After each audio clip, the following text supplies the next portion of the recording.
Hi everybody. So I didn't realize that these were not recording because the timer is limited to 15 minutes. So here we go with this second little set of examples that have to do with independent versus dependent. So with and without replacement.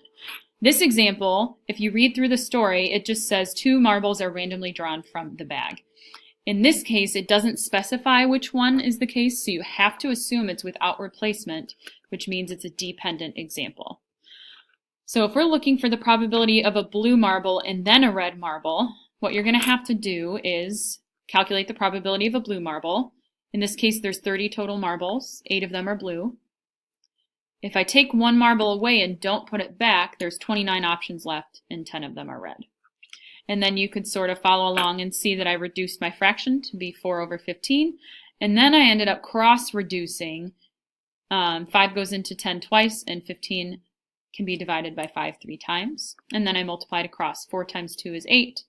3 times 29 is 87. Okay. I have 2 more examples for you all that you can jot down, and I'm just going to talk you through them super quickly. This next one says 8 cards are numbered from 1 to 8 and placed in a box. 1 card is selected at random and not replaced. This idea indicates that this is dependent, which means the total number of options is going to change. So the first card and the second card, you're both looking to be greater than 5, which means you only have 3 options, 6, 7, or 8. So the probability that your first number is greater than 5, let me just zoom in really quickly. Your first number, this is greater than 5.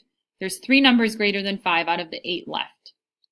Next, you're looking for another card that's greater than 5, but you didn't put that first card back, so there's only 2 of these 3 options left, and now there's only 7 total cards left.